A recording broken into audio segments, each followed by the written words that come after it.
ಎಲ್ರಿಗೂ ನಮಸ್ಕಾರ ಸ್ನೇಹಿತರೆ. ಮತ್ತೊಮ್ಮೆ ನನ್ನ ಚಾನಲ್ಗೆ ನಿಮ್ಮೆಲ್ಲರಿಗೂ ಸ್ವಾಗತ ಸ್ನೇಹಿತರೆ. ಇನ್ನೇನು ಈಗ ಆಷಾಢ ಮಾಸ ಪ್ರಾರಂಭವಾಗಿದೆ. ಇನ್ನು ಆಷಾಢ ಮಾಸ ಮುಗಿದ ನಂತರ ನಿಮ್ಮೆಲ್ಲರಿಗೂ ಗೊತ್ತಿರೋ ಹಾಗೆ ಶ್ರಾವಣ ಮಾಸ ಅಂದರೆ ಹಬ್ಬಗಳ ಸಾಲೆ ಅಂತ ಹೇಳ್ಬೋದು. ಶ್ರಾವಣ ಮಾಸದಲ್ಲಿ ನಾವು ಮುಖ್ಯವಾಗಿ ನಾಗರ ಪಂಚಮಿ, ಶುಕ್ರಗೌರಿ, ಮಂಗಳಗೌರಿ, ಎಲ್ಲದಕ್ಕಿಂತ ಹೆಣ್ಣು ಮಕ್ಕಳ ಒಂದು ಅತ್ಯುತ್ತಮ ದೊಡ್ಡ ಹಬ್ಬ ಅಂತಲೇ ಆಚರಣೆ ಮಾಡುವ ವರಮಹಾಲಕ್ಷ್ಮಿ ಹಬ್ಬ. ಹಾಗಾದರೆ ಈ ವರ್ಷ 2026ರಲ್ಲಿ ವರಮಹಾಲಕ್ಷ್ಮಿ ಹಬ್ಬ ಯಾವ ದಿನ ಬಂದಿದೆ, ವರಮಹಾಲಕ್ಷ್ಮಿ ಹಬ್ಬವನ್ನು ನಾವು ಯಾವ ದಿನ ಆಚರಣೆ ಮಾಡ್ತಿದ್ದೀವಿ ಮತ್ತು ಯಾವ ಸಮಯದಲ್ಲಿ ಲಕ್ಷ್ಮಿಯನ್ನು ಕೂರಿಸಿ ಪೂಜೆಗೆ ಶುಭ ಸಮಯ ಯಾವುದು, ಮುಖ್ಯವಾಗಿ ಪೂಜೆಗೆ ಶುಭ 4 ಲಗ್ನಗಳು ಯಾವುವು ಮತ್ತು ಈ ವರ್ಷ 2026ರಲ್ಲಿ ಲಕ್ಷ್ಮಿಗೆ ಅಂದರೆ ವರಮಹಾಲಕ್ಷ್ಮಿ ದೇವಿಗೆ ನಾವು ಯಾವ ಬಣ್ಣದ ಸೀರೆಯನ್ನು ಉಡಿಸ್ಬೇಕು ಮತ್ತು ಯಾವ ದಿಕ್ಕಿಗೆ ಮುಖ ಮಾಡಿ ಕೂರಿಸಿ ಪೂಜೆಯನ್ನು ಮಾಡಬೇಕು, ಯಾವ ಸಮಯದಲ್ಲಿ ಪೂಜೆ ಮಾಡಿದರೆ ಒಳ್ಳೆಯದು ಅನ್ನೋದನ್ನು ಇವತ್ತಿನ ವಿಡಿಯೋದಲ್ಲಿ ತಿಳಿಸ್ಕೊಡ್ತಿದ್ದೀನಿ ಸ್ನೇಹಿತರೆ. 2026ರ ವರಮಹಾಲಕ್ಷ್ಮಿ ಹಬ್ಬದ ಒಂದು ದಿನಾಂಕ, ಮಹತ್ವ, ಈ ವರ್ಷ ಯಾವ ದಿನ ನಾವು ಹಬ್ಬವನ್ನು ಆಚರಣೆ ಮಾಡಬೇಕು ಅನ್ನೋದನ್ನು ಇವತ್ತಿನ ವಿಡಿಯೋದಲ್ಲಿ ಸಂಪೂರ್ಣವಾಗಿ ತಿಳ್ಕೊಳ್ಳೋಣ ಬನ್ನಿ ಸ್ನೇಹಿತರೆ. ಪ್ರತಿ ವರ್ಷವೂ ಈ ಒಂದು ವರಮಹಾಲಕ್ಷ್ಮಿ ಹಬ್ಬವನ್ನು ನಾವು ಶ್ರಾವಣ ಮಾಸದ 2ನೇ ಶುಕ್ರವಾರ ಅಂದರೆ ಹುಣ್ಣಿಮೆಗಿಂತ ಮುಂಚೆ ಬರುವ ಶುಕ್ರವಾರ ಈ ವ್ರತವನ್ನು ಆಚರಣೆ ಮಾಡಿದರೆ ಅಷ್ಟ ಐಶ್ವರ್ಯ, ಭೋಗ, ಭಾಗ್ಯ, ಸುಖ, ಶಾಂತಿ, ನೆಮ್ಮದಿ ಪ್ರಾಪ್ತಿಯಾಗುತ್ತದೆ ಅಂತ ಹೇಳ್ತಾರೆ. ಅಷ್ಟೇ ಅಲ್ಲದೆ ಯಾರು ಈ ಒಂದು ವರಮಹಾಲಕ್ಷ್ಮಿ ವ್ರತವನ್ನು ಭಕ್ತಿ, ಶ್ರದ್ಧೆ, ನಂಬಿಕೆಯಿಂದ ಆರಾಧನೆ ಮಾಡ್ತಾರೋ ಅವರಿಗೆ ಮಂಗಳಕರವಾದ ಫಲಗಳು ಪ್ರಾಪ್ತಿಯಾಗುತ್ತದೆ, ಆರೋಗ್ಯ ಭಾಗ್ಯ ಪ್ರಾಪ್ತಿಯಾಗುತ್ತದೆ, ಮಕ್ಕಳ ಭಾಗ್ಯ ಪ್ರಾಪ್ತಿಯಾಗುತ್ತದೆ. ಅಷ್ಟೇ ಅಲ್ಲದೆ ಹಿಡಿದಂಥ ಎಲ್ಲ ಕೆಲಸಗಳಲ್ಲಿ ಯಶಸ್ಸು ಅನ್ನೋದು ಸಿಗುತ್ತದೆ.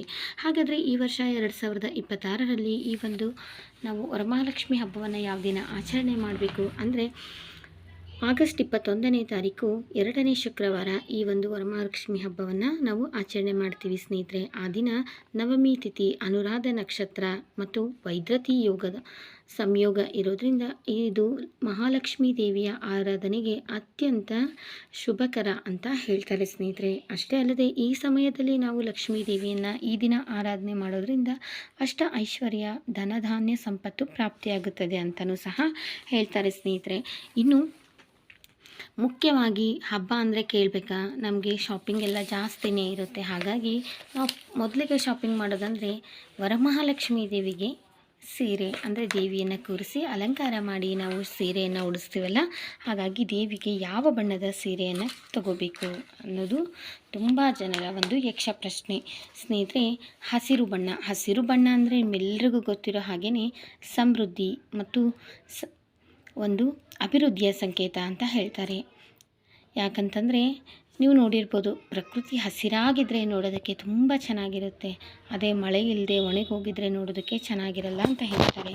ಅದೇ ರೀತಿಯಾಗಿ ನಾವು ಮನೆಯಲ್ಲಿ ಅಷ್ಟ ಐಶ್ವರ್ಯ, ಭೋಗ, ಭಾಗ್ಯ, ಸುಖಕ್ಕಾಗಿ, ನೆಮ್ಮದಿ, ಸಂತೋಷ, ಆರೋಗ್ಯ ಭಾಗ್ಯಕ್ಕಾಗಿ ಲಕ್ಷ್ಮೀ ದೇವಿಯನ್ನು ಆರಾಧನೆ ಮಾಡ್ತೀವಿ ಅಂದರೆ ಆ ದೇವಿಗೆ ಹಸಿರು ಬಣ್ಣದ ಸೀರೆಯನ್ನು ಉಡಿಸಿದರೆ ತುಂಬಾ ಅತ್ಯಂತ ಶುಭ ಅಂತ ಹೇಳ್ತಾರೆ. ಅದರಲ್ಲೂ ಈ ಒಂದು 2026ರಲ್ಲಿ ಮುಖ್ಯವಾಗಿ ಲಕ್ಷ್ಮೀ ದೇವಿಯ ಪೂಜೆಯಲ್ಲಿ ಹಸಿರು ಬಣ್ಣಕ್ಕೆ ತುಂಬಾ ಮಹತ್ವ ಇದೆ ಸ್ನೇಹಿತರೆ. ಹಾಗಾಗಿ ಹಸಿರು ಬಣ್ಣದ ಸೀರೆ ದೇವಿಗೆ ಉಡಿಸೋದು ತುಂಬಾ ಅತ್ಯಂತ ಶುಭದಾಯಕವಾದ ಫಲಗಳನ್ನ ತಂದುಕೊಡುತ್ತೆ ಅಂತ ಹೇಳ್ತಾರೆ.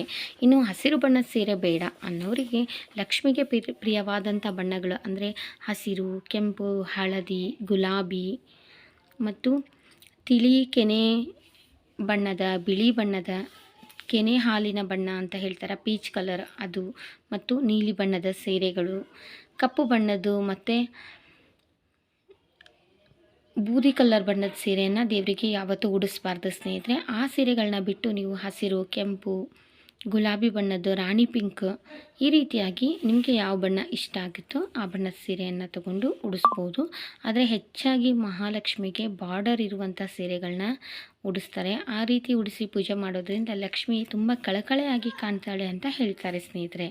ಇನ್ನು ಮುಖ್ಯವಾಗಿ ಲಕ್ಷ್ಮಿಯನ್ನು ಯಾವ ದಿಕ್ಕಿಗೆ ಮುಖ ಮಾಡಿ ಕೂರಿಸ್ಬೇಕು ಅಂತ ತುಂಬ ಜನರ ಒಂದು ಪ್ರಶ್ನೆ.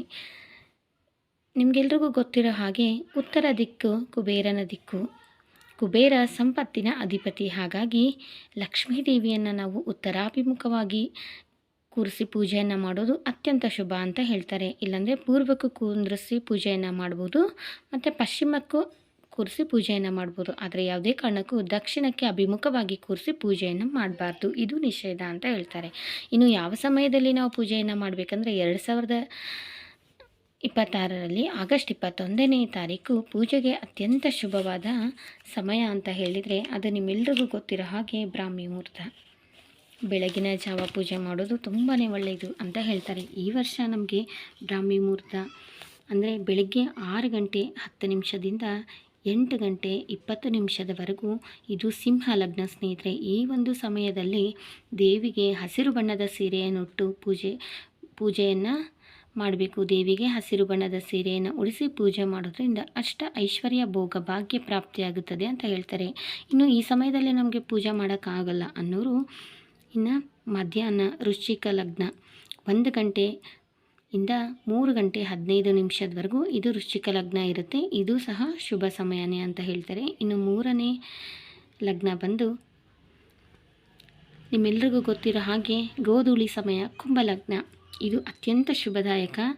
ಇದು ಸಾಯಂಕಾಲ 7 ಗಂಟೆಯಿಂದ ರಾತ್ರಿ 8 ಗಂಟೆ 30 ನಿಮಿಷದವರೆಗೆ. ಇನ್ನು 4ನೇ ಲಗ್ನ ಋಷಭ ಲಗ್ನ ರಾತ್ರಿ 11 ಗಂಟೆ 45 ನಿಮಿಷದಿಂದ ಆಗಸ್ಟ್ 22ನೇ ತಾರೀಕು ಬೆಳಗ್ಗೆ 1 ಗಂಟೆ 40 ನಿಮಿಷದವರೆಗೂ ಈ ಒಂದು ಲಗ್ನ ಇರುತ್ತದೆ.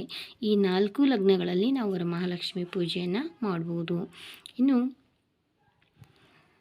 ಈ ವರ್ಷ 2026ರಲ್ಲಿ ಆಗಸ್ಟ್ 21ನೇ ತಾರೀಕು 2ನೇ ಶುಕ್ರವಾರ ನಾವು ವರಮಹಾಲಕ್ಷ್ಮಿ ಹಬ್ಬವನ್ನು ಆಚರಣೆ ಮಾಡೋದು ಅತ್ಯಂತ ಶುಭದಾಯಕ ಅಂತ ಹೇಳ್ತಾರೆ ಸ್ನೇಹಿತರೆ.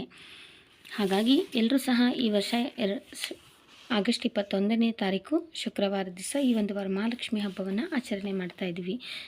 ಇನ್ನು ಈ ಒಂದು ವರಮಹಾಲಕ್ಷ್ಮಿ ಹಬ್ಬಕ್ಕೆ ನಾವು ಕಳಸಕ್ಕೆ ಯಾವೆಲ್ಲ ವಸ್ತುಗಳನ್ನ ಹಾಕಬೇಕು, ನೈವೇದ್ಯವಾಗಿ ಯಾವೆಲ್ಲ ವಸ್ತುಗಳನ್ನ ಅರ್ಪಿಸಬೇಕು, ಮತ್ತು ದೇವಿಗೆ ಯಾವ ರೀತಿ ಅಲಂಕಾರವನ್ನು ಮಾಡಬೇಕು, ಮತ್ತು ಯಾವೆಲ್ಲ ವಸ್ತುಗಳನ್ನ ಸಿದ್ಧಪಡಿಸಿ ಇಟ್ಕೊಳ್ಬೇಕು ಅನ್ನೋದನ್ನು ನಾನು ಮುಂದಿನ ವಿಡಿಯೋದಲ್ಲಿ ಹಂತ ಹಂತವಾಗಿ ನನ್ನ ಚಾನಲ್ನಲ್ಲಿ ಸಂಪೂರ್ಣವಾದ ಒಂದು ಮಾಹಿತಿಯನ್ನು ತಿಳಿಸ್ಕೊಡ್ತೀನಿ ಸ್ನೇಹಿತರೆ. ಈ ವಿಡಿಯೋ ನಿಮಗೆ ಇಷ್ಟ ಆಗಿದೆ ಅಂತ ಭಾವಿಸ್ತೀನಿ. ಹೊಸಬ್ರು ಯಾರಾದರೂ ನನ್ನ ಚಾನಲ್ನ ನೋಡ್ತಾ ಇದ್ರು ಪ್ಲೀಸ್ ದಯವಿಟ್ಟು ಸಬ್ಸ್ಕ್ರೈಬ್ ಮಾಡಿಕೊಂಡು ಸಪೋರ್ಟ್ ಮಾಡಿ. ಇವತ್ತಿನ ಈ ಒಂದು ಮಾಹಿತಿ ನಿಮಗೆ ಇಷ್ಟ ಆಗಿದ್ದರೆ ಆದಷ್ಟು ವಿಡಿಯೋಗೆ ಒಂದು ಲೈಕನ್ನು ಮಾಡೋದನ್ನು ಮರಿಬೇಡಿ. ಇನ್ನು ಈ ವರಮಹಾಲಕ್ಷ್ಮಿ ಹಬ್ಬದ ಬಗ್ಗೆ ಒಂದು ಸಂಪೂರ್ಣವಾದ ಮಾಹಿತಿಯನ್ನು ನಾನು ಹಂತ ಹಂತವಾಗಿ ಮುಂದಿನ ವಿಡಿಯೋಗಳಲ್ಲಿ ತಿಳಿಸ್ಕೊಡ್ತೀನಿ ಸ್ನೇಹಿತರೆ. ಆದಷ್ಟು ವಿಡಿಯೋಗಳನ್ನ ಶೇರ್ ಮಾಡಿ ಹಾಗೂ ಇಷ್ಟ ಆದರೆ ಲೈಕ್ ಮಾಡೋದನ್ನು ಮರಿಬೇಡಿ. ಮತ್ತೊಂದು ಉಪಯುಕ್ತ ಮಾಹಿತಿಯೊಂದಿಗೆ ಮತ್ತೆ ಸಿಗ್ತೀನಿ ಸ್ನೇಹಿತರೆ. ಇವತ್ತಿನ ವಿಡಿಯೋದಲ್ಲಿ ಈ ವರ್ಷದ ವರಮಹಾಲಕ್ಷ್ಮಿ ಹಬ್ಬದ ಯಾವ ದಿನ ಆಚರಣೆ ಮಾಡಬೇಕು, ಯಾವ ಬಣ್ಣದ ಸೀರೆಯನ್ನು ದೇವಿಗೆ ನಾವು ಉಡಿಸ್ಬೇಕು, ಮತ್ತು ಯಾವ ಒಂದು ದಿಕ್ಕಿಗೆ ದೇವಿಯನ್ನು ಕೂರಿಸಿ ಪೂಜೆಯನ್ನು ಮಾಡಬೇಕು, ಯಾವ ಶುಭ ಲಗ್ನದಲ್ಲಿ ದೇವಿಯ ಪೂಜೆಯನ್ನು ಮಾಡಬೇಕು ಅನ್ನೋದನ್ನು ಇವತ್ತಿನ ವಿಡಿಯೋದಲ್ಲಿ ತಿಳಿಸ್ಕೊಟ್ಟಿದ್ದೀನಿ.